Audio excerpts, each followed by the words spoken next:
Bonjour à tous, aujourd'hui c'est dans le Vaucluse que nous nous retrouvons de bon matin dans la jolie petite ville de Saulx et nous allons aller voir une curiosité géographique, le Saut de la Drôme, au lieu dit le Claps.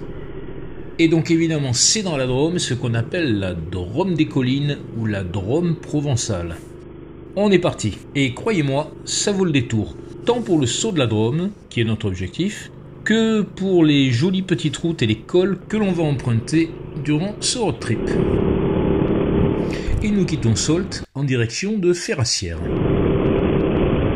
Et pour être clair, pendant que nous roulons, je précise que ce film que je monte en 2022 utilise des prises de vue qui datent de 2017, ce qui en soi ne change rien du tout, à l'époque où j'avais une Multistrada, et c'est une sortie que nous avions fait un dimanche matin de mars, par un temps absolument magnifique mais très froid, comme vous allez le voir par la suite, il y a de la neige. J'ai redécouvert ce road trip absolument superbe et j'ai eu envie de le partager. Au-dessus de Ferrassières, nous prenons la route de Cédron qui nous fait passer par le col de l'Homme Mort.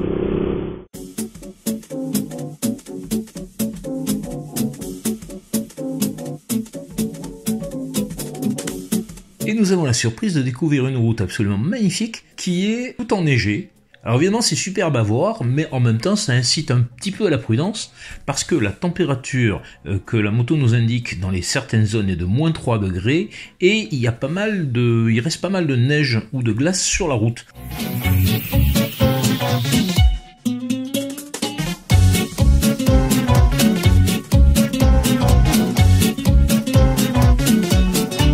Et voilà, nous arrivons au col de l'Homme Mort, 1213 mètres, et c'est magique parce qu'en Provence quand même c'est pas si fréquent de rouler au milieu de bas-côtés qui sont vraiment enneigés, il y a encore une belle épaisseur.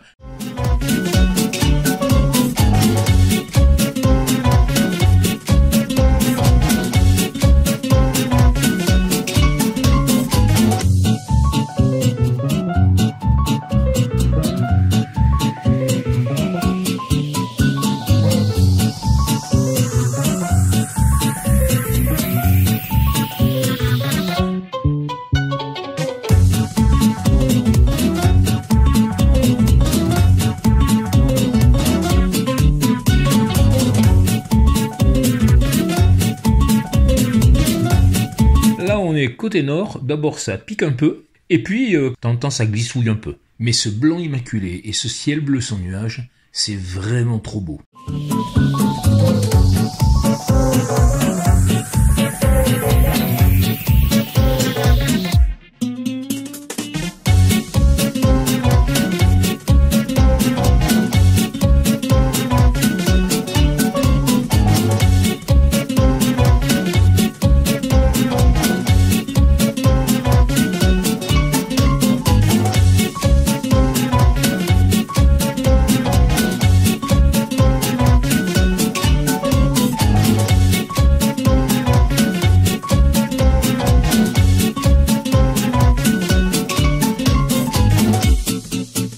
On repère de l'altitude et là on arrive au col de Macuaigne qui est un peu plus bas et en tout cas il n'y a plus de neige et la route est quasiment sèche. Et on rejoint petit à petit la vallée du Jabron.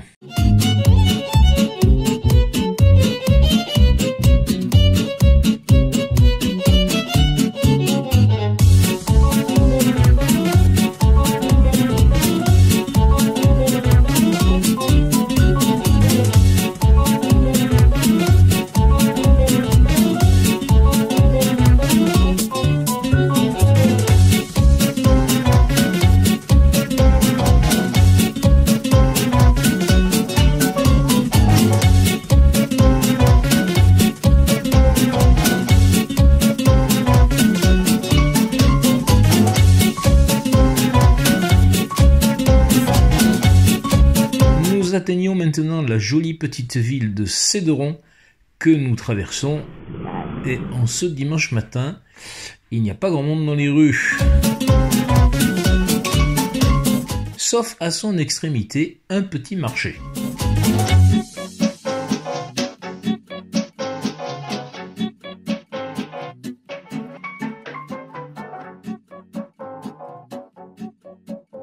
À la sortie de Céderon, nous empruntons cette route qui va nous permettre de rejoindre la vallée parallèle qui est celle de Louvèze.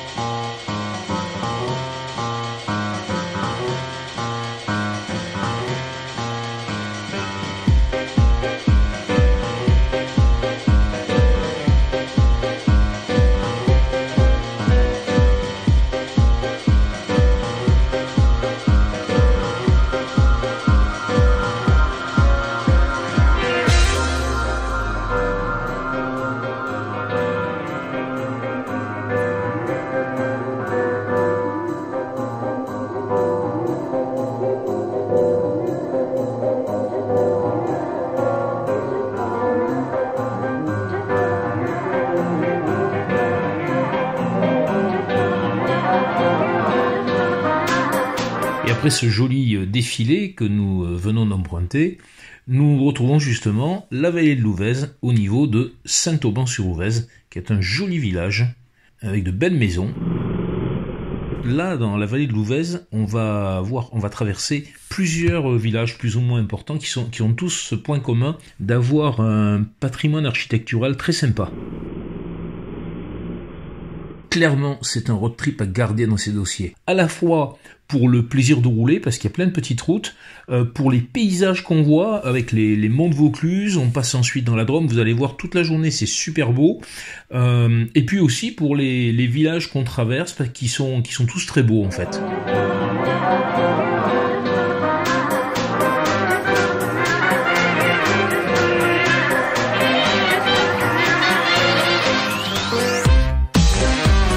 Là, nous traversons Montauban-sur-Ouvèze. Nous sommes dans les Baronnies.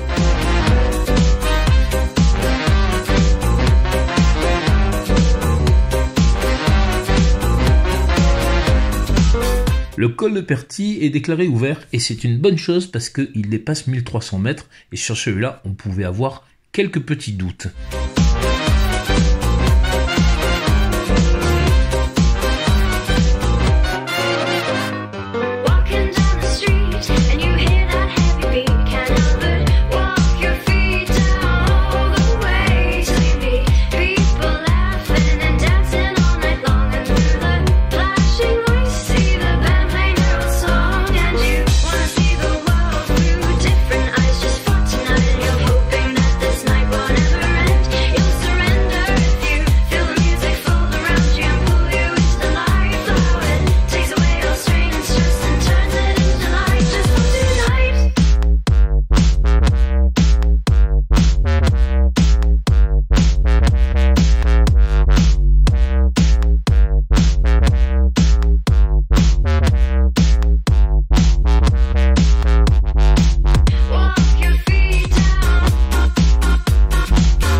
Nous continuons la montée vers le col de Perty, mais il y a moins de neige qu'on ne pouvait le craindre.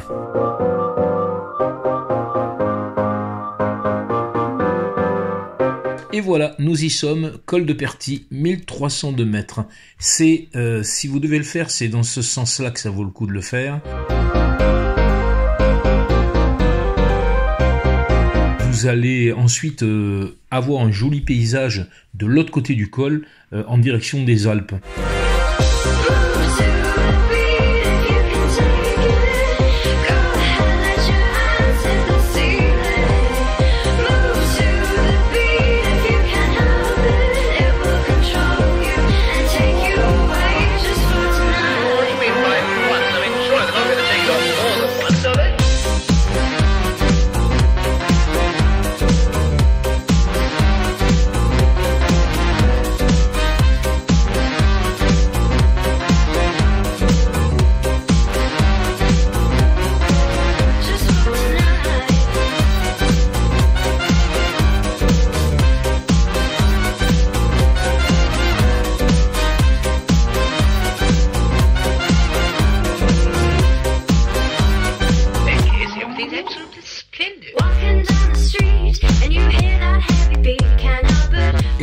continue à descendre vers La Borelle, mais attention, ne pas se laisser surprendre.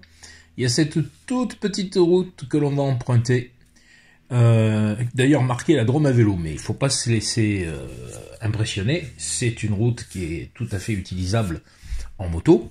C'est la route en direction de Villebois-les-Pins. En fait, on va encore passer dans une vallée parallèle. On était parti du Vaucluse, on est passé dans la Drôme, et maintenant on va être à la limite entre la Drôme et les Hautes-Alpes.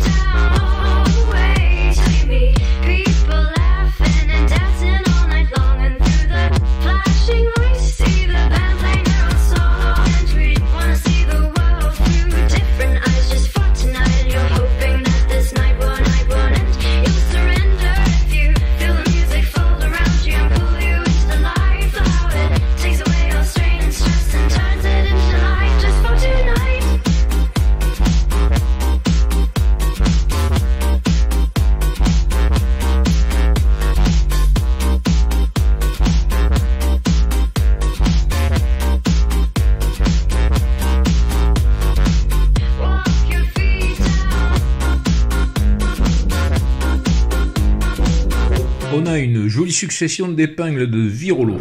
Et enfin, cette jolie petite route nous amène au col de Pierrevesse. Alors c'est 1056 mètres, c'est un road trip dans lequel vous allez faire une quantité de cols absolument formidable, mais ils sont jamais très hauts, hein.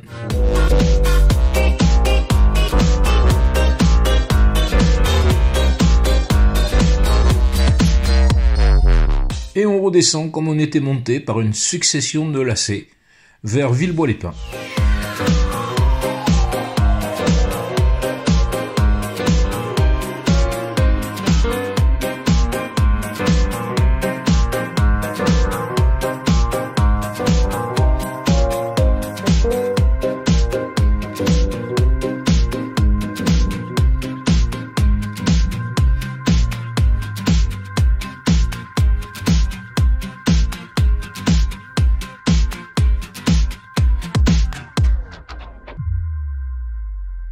Et nous voilà donc à Villebois, village magnifique mais complètement isolé.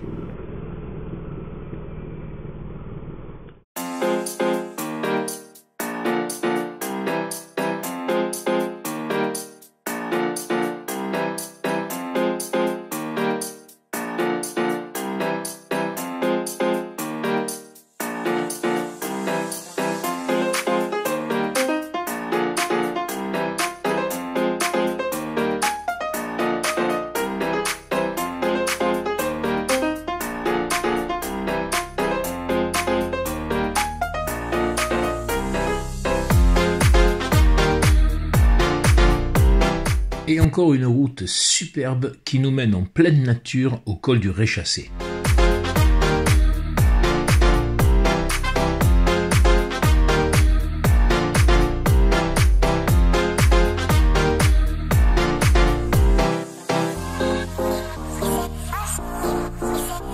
Nous traversons le tout petit village, le petit hameau de Chauvac-Laumontot, maintenant en direction de Verclose.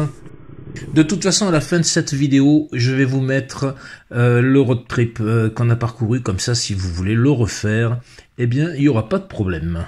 Et je vous invite à le faire parce que c'est vraiment une sortie pour une journée absolument géniale.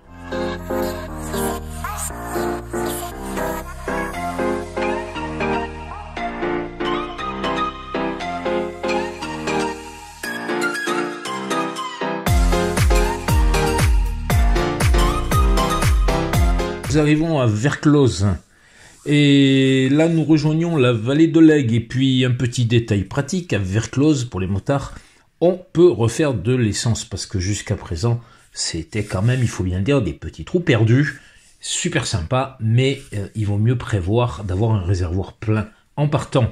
En plus, à Verclose, on rejoint la route qui vient des Baronnies vers le Vaucluse et c'est une route roulante. Donc pour ceux qui avaient des fourmis dans les pattes, sur les toutes petites routes qui ont précédé, bah, on peut se lâcher un petit peu, c'est assez roulant.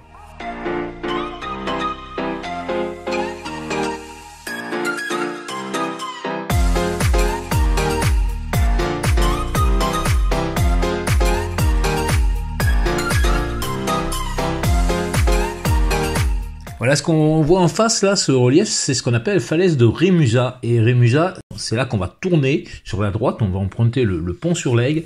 Et la particularité, pour ceux qui sont intéressés par les rapaces, c'est que dans la falaise de Rémusat nichent des couples de vautours d'une taille assez conséquente.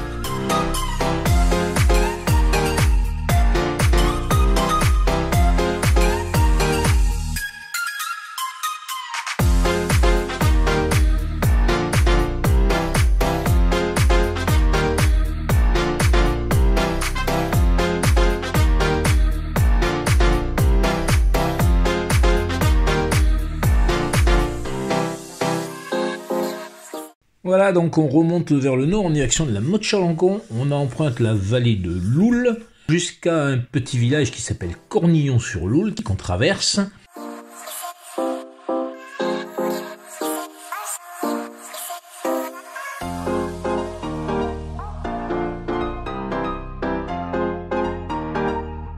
Encore un détail pratique, après Cornillon-sur-l'Oule, il y a un plan d'eau avec une pelouse aménagée et on peut y pique-niquer.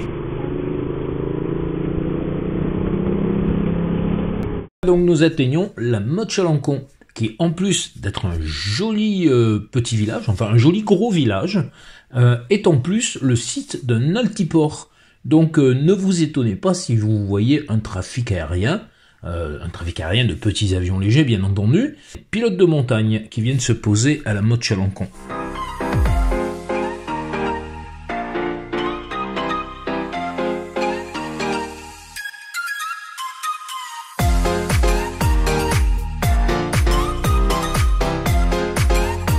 Quittons la Motte-Chalancon en direction de la Charse.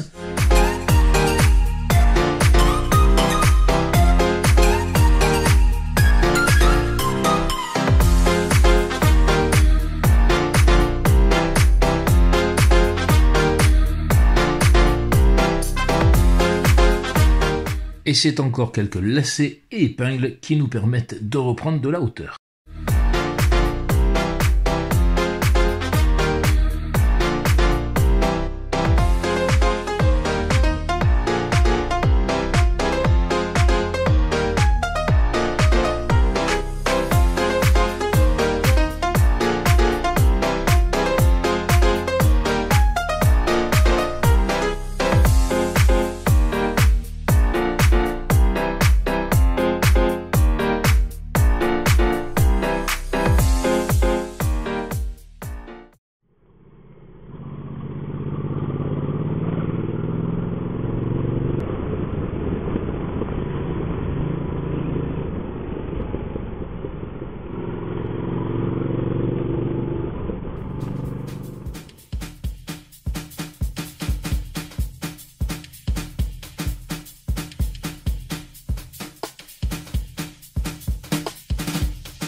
J'attire votre attention sur la droite, sur ce berlier contemporain des 30 Glorieuses. Welcome. Voilà, et là, nous arrivons à Valdrome. Valdrome, où a été construit, un peu plus en altitude bien sûr, une station de ski. Évidemment, aujourd'hui, en regardant ce village, ça saute pas tout de suite aux yeux. Et comme on passe sur la Drôme, eh bien, on se dit qu'on approche de notre destination. Maintenant, direction Lucandiwa.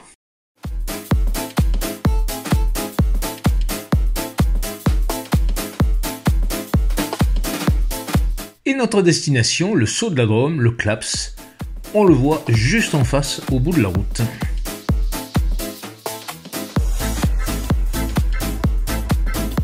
Nous y voilà, et donc on va marquer une pause pour aller observer ce site du Claps qui mérite le déplacement et qui était notre objectif du jour. Vous voyez que la Drôme là passe en fait dans un passage très resserré, c'est donc à juste titre qu'on appelle ça le Saut de la Drôme. Et je ne vais pas vous imposer la lecture du panneau que j'ai pris en photo après, mais tout simplement c'est un éboulement qui est survenu en 1442, un gros éboulement, et qui a bloqué la vallée. voilà, qui a occasionné la formation d'un lac, d'une chute, etc., etc. C'est super beau et je vous invite à y venir et à refaire l'itinéraire qu'on vous partage aujourd'hui. On repart en direction de Lucandiwa et on va commencer le chemin du retour. Initialement, on avait prévu d'aller jusqu'à Mont-Laurent-d'Iwa, puis prendre ensuite sur la gauche la route du col de Pène en direction de Pène-le-Sec, mais le problème c'est que le col de Pène il est fermé, il est sous la neige, on peut pas passer, donc on fait demi-tour et on emprunte une autre route qui va nous ramener en fait à la Motte Chalancon d'où l'on vient, et comme ça on aura fait une jolie boucle. On prend la D61 en direction de Poyols et Bellegarde-on-Diois. Ce plan B vaut le plan A.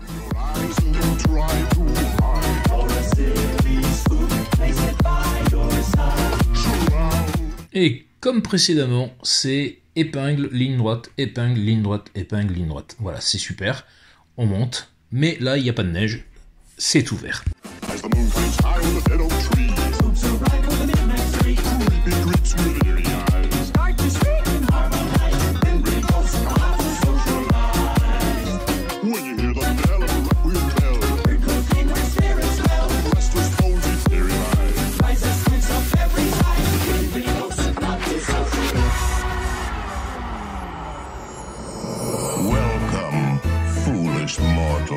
To the haunted mansion.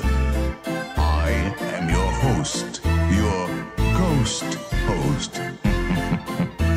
Kindly step all the way in, please, and make room for everyone. There's no turning back now. The carriage that will carry you into the moldering sanctum of the spirit world will accommodate you and one or two loved ones. Après Jonchère, la route redescend vers Establé et la Charce, en traversant différents défilés et en suivant le ruisseau d'Establé, tantôt à gauche, tantôt à droite.